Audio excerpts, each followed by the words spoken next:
A very good afternoon, much thanks for joining us here on the program. It is 4 p.m. East African time for some trending news. I am Nancy Nalima. Do stay with me as I bring you up to speed with stories that are making headlines. Let's begin. A Lagos Songa Member of Parliament, Samuel Atandi, has vowed to oppose the 2024-2025 budget bill proposing tax increases. Atandi argued that Kenyans are currently facing tough economic conditions due to the burden of taxes. He further emphasized that the government's move to impose more taxes will economically strain many. Atandi has voiced his backing for Kalonzo Musyoka's warning of potential protest should the government push forward with the taxation.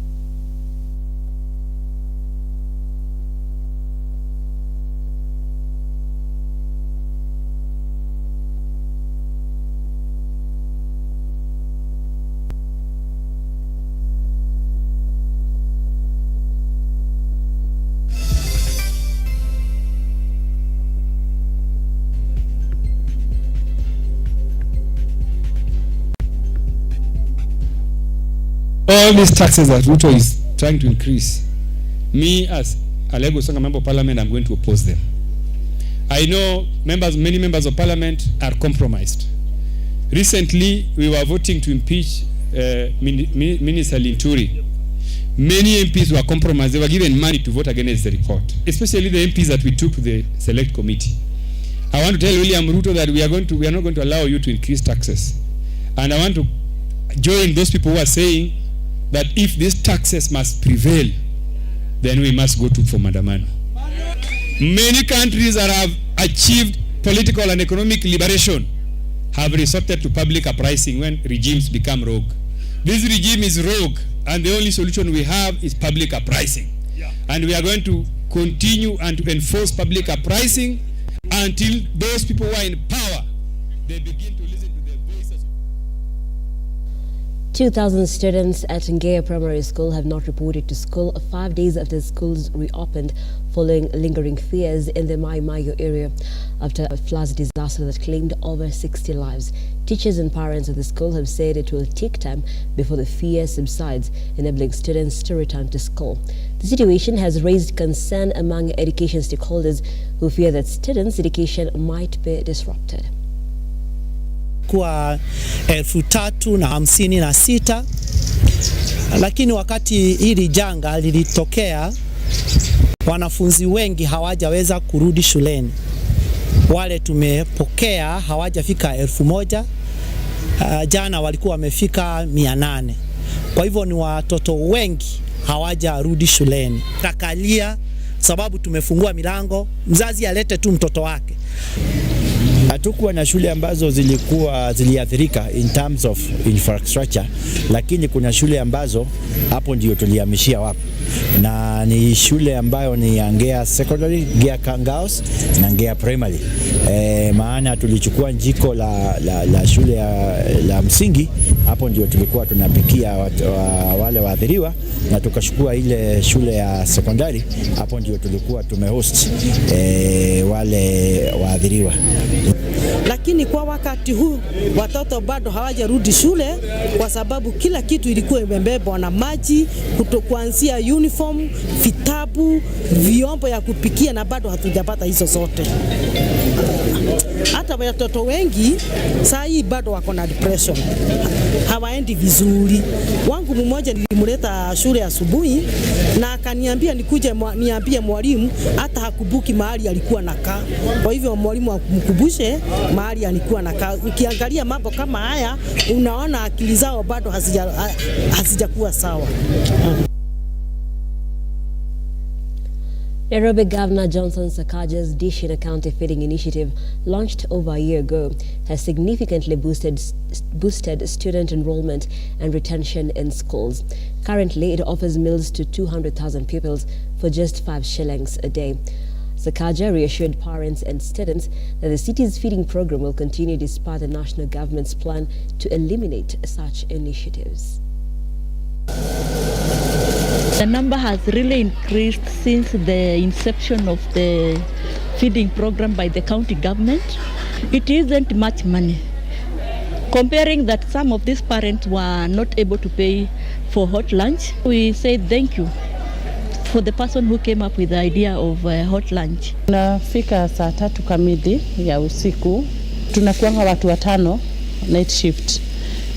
Kuna mwingine na panganga briquettes, ndio masaa ya kufika ya kuwasha tusiwe tuwe tumejipanga.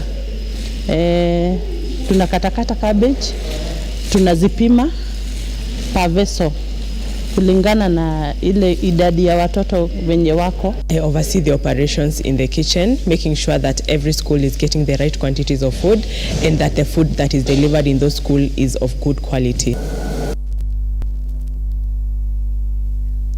Bungoma Deputy Governor Jennifer Mbatiani has urged the youth to invest in agriculture as a means of earning a livelihood and creating job opportunities instead of relying on the government. Her statement has been supported by Reverend George Machumo of the ACK Church, who argues that agriculture has significant potential to uplift the lives of young people. The cleric has appealed to members of parliament to prioritize the interests of Kenyans during discussions on next year's budget bill. Sisi kama serikali ya county hatuwezi maliza shida zote za watu wetu katika vijiji, lakini tukihusisha watu wengine kama kanisa, tukihusisha mashirika ambayo sio ya kiserikali, tukiwahusisha jamii pia, serikali ya ngazi ya juu pia, tuweze kujadiliana haya mambo, naona ya kwamba tutapata suluhu. Na tumeangazia yale mambo ambayo county government ya Bungoma imefanya kufikia sasa. Tumeongea kwa urefu mambo ya agriculture, maana hiyo tunaona ya kwamba ndio cha msingi sana katika eneo letu. Tumesema kwamba tunataka tuendelee kuhimiza watu wetu waweze kufanya agriculture kwa njia ya kibiashara. Tumeongea vile tunaweza kufanya add value kwa vitu ambazo sisi tunasalisha, maana Bungoma County ni county ambayo unaweza salisha mimea yeyote. Mambo ya unemployment, ukosefu wa kazi, tumesema tunataka vijana wetu pia, kando na kazi ya serikali, tunataka pia tu change mtazamo wetu pia, watu wetu waanzishe ile inaitwa self employment. Kile saizi kuna taharuki kwa sababu ya kuweza kuweka ushuru yani ambao umeweza kupendekezwa, na ninajua ya kwamba msaada uko kwenye bunge la nchi hii, na jambo hili limeweza kuwapelekea wananchi wa Kenya kuweza kuwa na wasiwasi, na hasa wale ambao ni wafanyikazi katika serikali na sekta zingine zote. Tunaomba ya kwamba jambo lolote linalotekelezwa na serikali ni lazima kuwe na mawasiliano na wale wahusika, hasa wananchi, kupitia kwa wale viongozi ambao wamechaguliwa. Na hata saa zingine ni vizuri kuweza kuleta jambo kama hili katika kongamano kama hili la Kristo, ili tuweze kuliongelea, ndipo tuweze kuweka mikakati zingine siweze kufanya kazi. 20 horticultural farmer groups in Alego Sunga ward have been awarded water pumps worth 900,000 shillings by the Siaya County government with assistance from the local MCA's office. The water pumps were distributed among women and youth groups involved in horticulture farming. Scholastica Mado, the area MCA, explained that they have been provided under a 3-year lease agreement.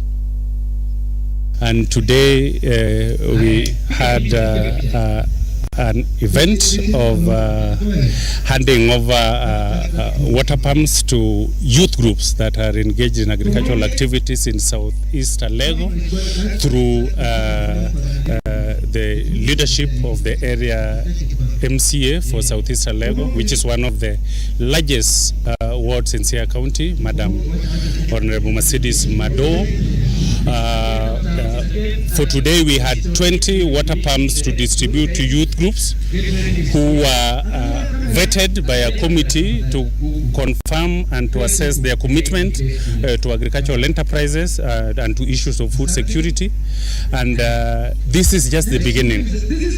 We came to also sensitize our people to understand that the effects of climate change have made it difficult for us to determine when rains would fall.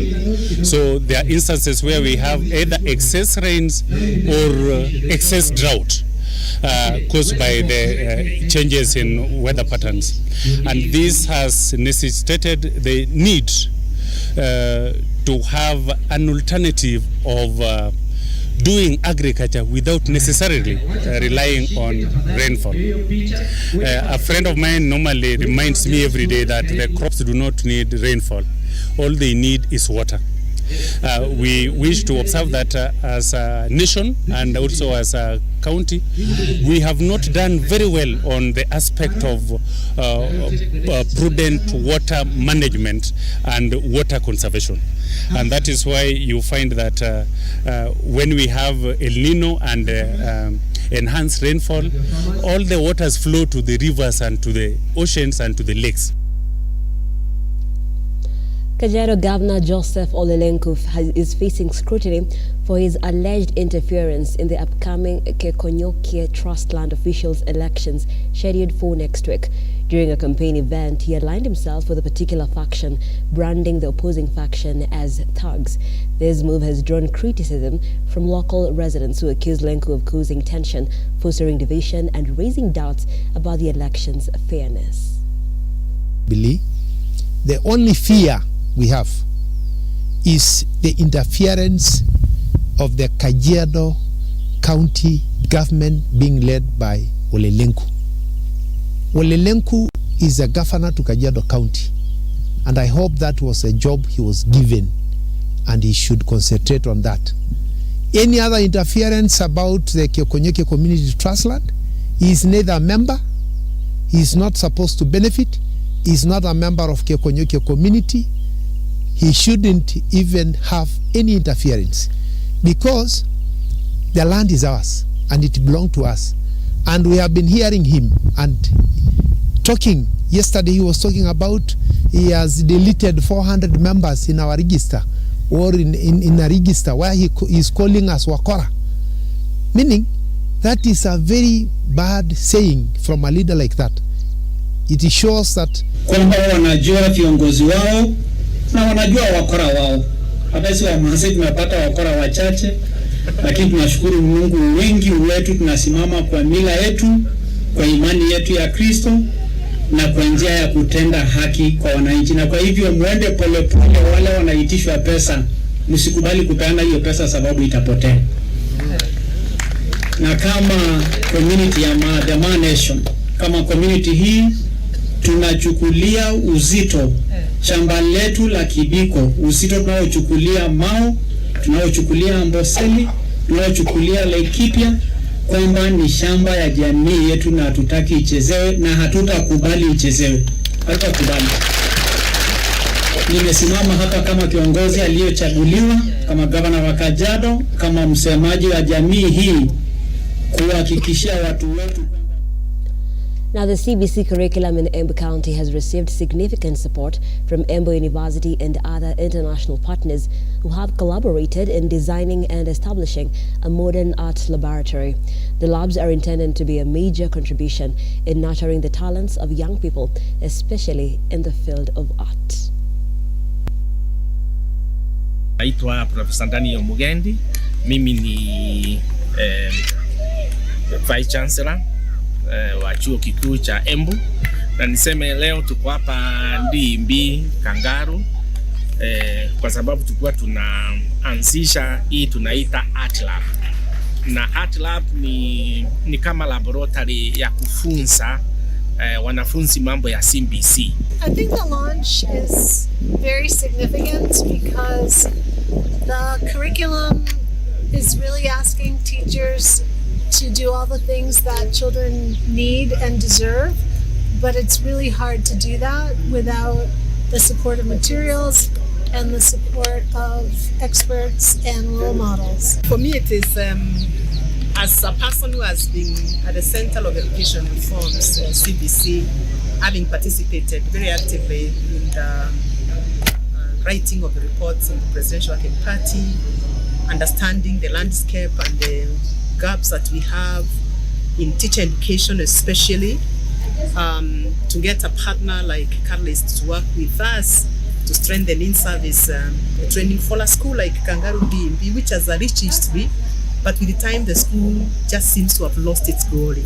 So for us as a university, there is no way we can have a neighboring school that is not measuring up to the standards of the University of Embu, or to the standards that are shared by Catalyst in terms of quality and in terms of focusing on what really is needed. And if you really watched what the presentation was all about, it was action research. What we saw is what can a scholar do when they sit down with students, children and teachers. Ya leo tumekuwa na launching of our art lab. It has been a long journey that started back in 2019, and today it has come to be. We are just delighted. The art lab is going to be used by our runners together with the teachers. It's a place where in the current curriculum of CBC, the art or the creative art is one of the learning areas. There we come to the end of the broadcast this afternoon. Later on at 7 p.m. and at 9 p.m. we'll be covering a list of stories, top among them the Limuru 3 meeting. Now this is a meeting, the famous meeting of the Mount Kenya politicians, and it's set to bring about 10 political parties to talk about the unity of the mountain. A meeting that is seemingly reflecting on the issues that are affecting the Mount Kenya region and perhaps a strain of relationship between CS Moses Kuria and Deputy President Rigathi Gachagua. As well, we'll be looking at the Mai Mahiu, the flood, the landslide that led to at least 61 people's death, and following that over 2,000 students are yet to report to school, and as well a burial ceremony for 6 of the 61 has been held today afternoon. That and so much more will be coming your way at 7 p.m. and at 9 p.m. I am Nancy Nalima. Thank you so much for watching. See you later on.